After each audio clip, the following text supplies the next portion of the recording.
Ana, Débora, buenas tardes. Así es, aquí estamos en la calle Florida, donde usualmente, hace años ya, veíamos las casas de cambio con las cotizaciones diferentes del dólar. Dólar blue, ¿no es cierto? Porque en las casas de cambio de Florida muchas veces se cambiaba a este tipo de cambio. Todavía el blue no cerró, a las 4 cierra, a las 15 cierra el dólar, el mercado oficial, digamos, pero está en 1.400. Bajó un poco más de lo que estaba ayer. Ayer había cerrado en 1.440, bajó 40 pesos más. Había bajado un poquito más todavía, pero volvió a subir esos 5, creo que estaba en 1.395, volvió a subir a 1.400, pero todavía lo que sí hay es en algunos negocios los carteles con las cotizaciones a las que te toman el dólar si vos venís, obviamente, con este billete. Entonces, claro, temporada de vacaciones de invierno. Tengamos en cuenta que hay turistas, pero además los que vienen con dólares son turistas extranjeros. A los que les toman, por ejemplo, en este lugar donde venden ropa de invierno, ropa de esquí, ropa de abrigo, 1.400 el dólar, 240 el real. Enfrente otro también de 1.400. Pero acá hacemos dos negocios más, dos comercios más, y lo tenemos a 1.500 en este negocio que estábamos viendo que venden. Ese le va a vender más a los turistas. Que venden recuerdos. Sí. Porque dice, aprovecho acá te toma un poquito más, claro. Más caro. Sí, es como si te hicieran un descuento sobre el precio de venta. Exacto. Tal cual, y de paso se guardan los dólares, pero bueno, más o menos así se está manejando acá. Lo que hablaba con algunos comerciantes, que no quieren hablar en cámara porque son empleados, no están los encargados o los dueños propiamente dicho, me decían, no aumentamos las cosas todavía, no es que varió de la semana pasada a ahora, había subido la semana pasada porque había subido el dólar, bajó esta semana porque bajó un poquito.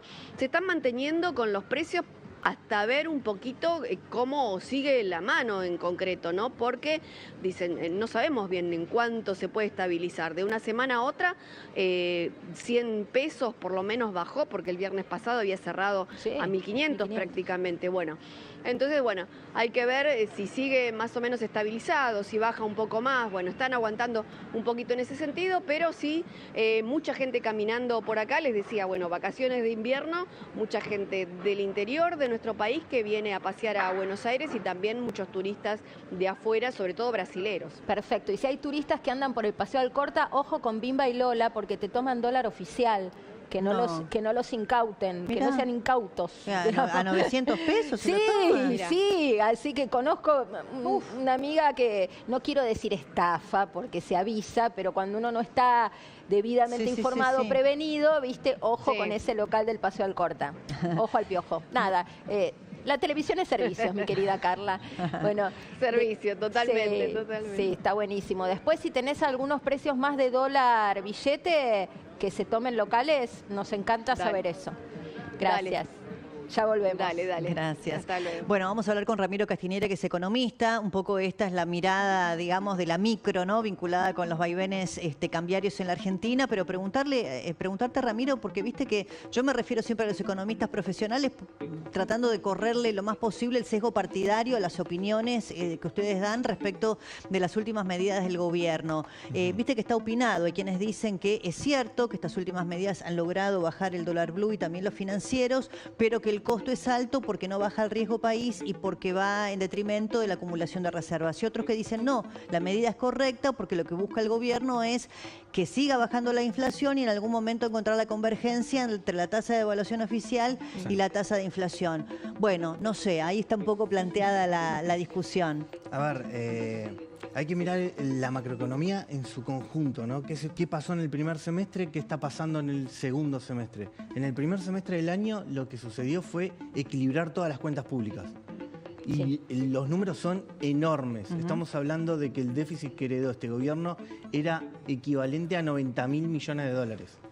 Y por semejante déficit fiscal se llegaba a emitir hasta 60.000 millones de dólares el año pasado, equivalente a 10 puntos del PBI. Esa emisión monetaria hizo una explosión inflacionaria de la cual hoy estamos viendo las consecuencias, que fue el 300% interanual de inflación a cuánto llegó. Y también se le suma estos 90.000 millones se desarman dos. Uno, el gobierno nacional, y el otro, el Banco Central. Los dos déficits en este semestre están yendo a cero.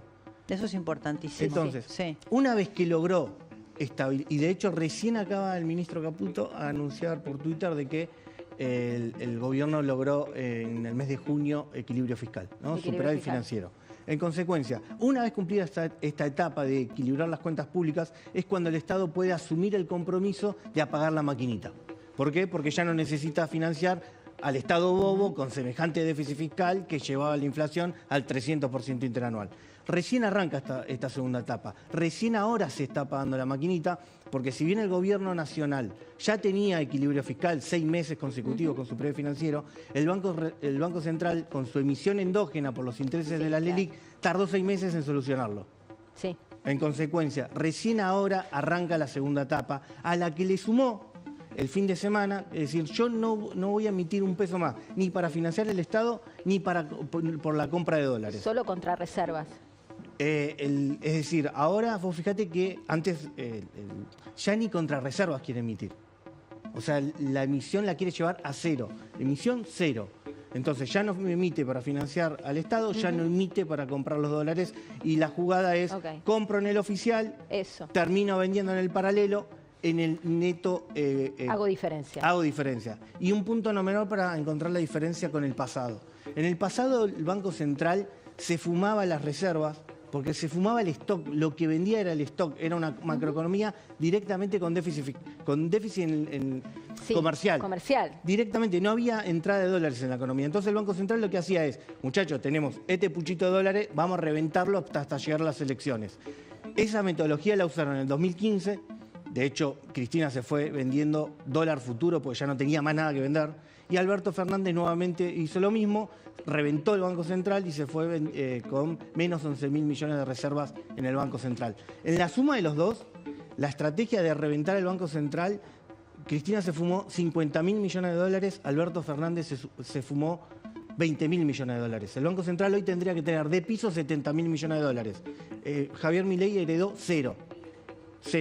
Entonces, en el primer semestre compró 16.000 millones de dólares, eso le generó una emisión monetaria que la neutralizó con los famosos BOPREAL. Entonces, una vez que empezó a sanear por el lado de los dólares el Banco Central, también cerró las canillas de emisión monetaria. Ahora viene la etapa, en esta segunda etapa de emisión cero y la liquidez que quedó en la macroeconomía. Estabilizarla. Supongamos que se cerraron los grifos de emisión monetaria porque ya no se financia más al Estado. Pero cuando uno mira el balde quedó lleno de pesos, quedó lleno de agua. Eso se ve, por ejemplo, y de hecho por eso tenemos cepo, porque la macroeconomía todavía hoy tiene muchos pesos.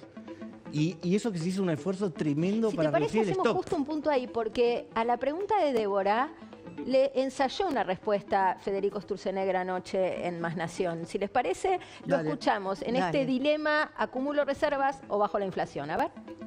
El sábado a la mañana, en una conferencia con el ministro Caputo, anunciaron, digamos, una tercera fuente de creación de dinero, que es la compra de reservas, ¿no? Entonces, vos cuando compras reservas también emitís pesos y entonces eso, en algún sentido, también es un impulso de crecimiento de la cantidad de dinero.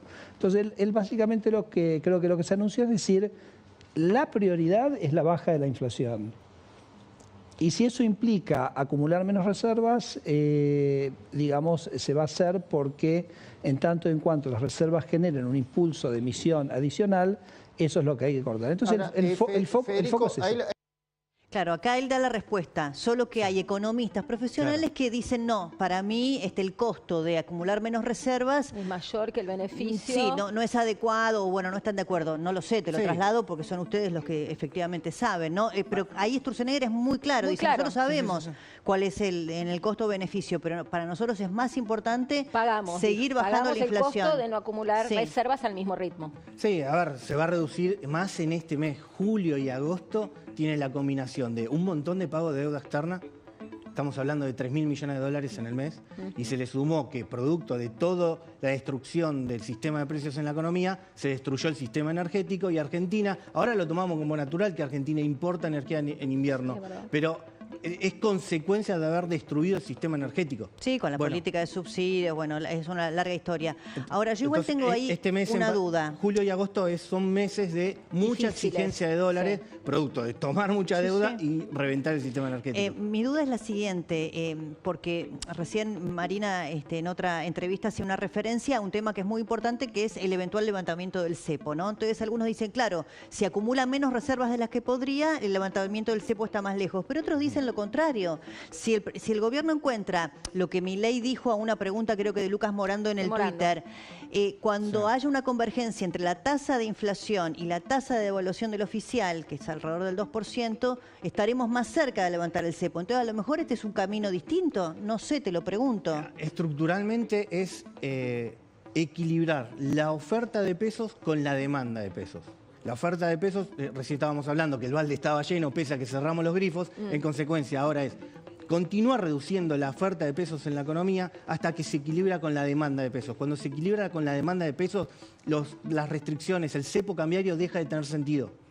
En consecuencia, ahí se puede liberar Esa es la convergencia que te planteaba Débora. Claro, quizá no es un camino que aleje el levantamiento del cepo, sino lo contrario. Se entiende. Déjame hacer un ejemplo con esto. Si vos a precios de hoy, si vos levantabas las restricciones, ¿no? Todo el cepo de un día para el otro, a precios de hoy el dólar libre estaría a 3.000 pesos. En ese momento, ¿no? Lo traigo para hoy, ¿cuánto sería el precio? Vos fíjate que de 3.000 ahora están 1.400 o 1.300, porque se actualiza rapidísimo a medida que el mercado se da cuenta que se apagó la maquinita.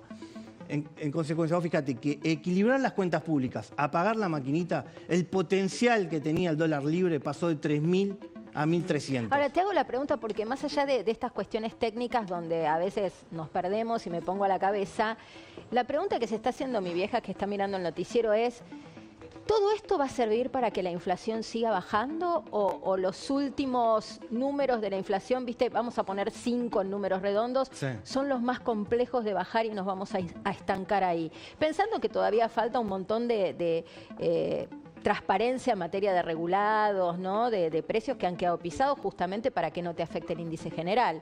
¿Qué va a pasar? Y además con el poder adquisitivo del salario, porque en realidad lo único que nos importa es inflación y su vinculación con el poder adquisitivo del salario y empleo. Mirá, se intentó hacer escuela. Las cuestiones de ingeniería financiera, que las haga Caputo, saludos a Sturzenegger. Se intentó hacer escuela y demostrar que la inflación es un fenómeno monetario. En consecuencia, el apagar la maquinita, no tengas duda que va a hacer colapsar el proceso inflacionario. Si bien lleva tiempo, la política monetaria tiene rezagos de hasta 18 o 24 meses, y lo pongo con un ejemplo muy concreto. En el 2020 todos los países emitieron para financiar la pandemia. En el 2022 todos tocaron pico de inflación. Todos se fueron, más o menos, los países desarrollados se fueron de 3% de inflación a 10%. A 10, Estados Unidos. Después, como fue un evento de una sola vez, ya volvieron a 2% de inflación. El único que no volvió, obviamente, fue Argentina, porque Argentina, en el marco del Plan Platita, emitió más después de la pandemia que durante la pandemia. Claro. Sí, sí, está claro. Ramiro, gracias por haber venido. Por favor, ha sido un gusto. Muchas gracias. Bueno, vamos a hacer una pausa muy breve. Ella llega en unos minutitos.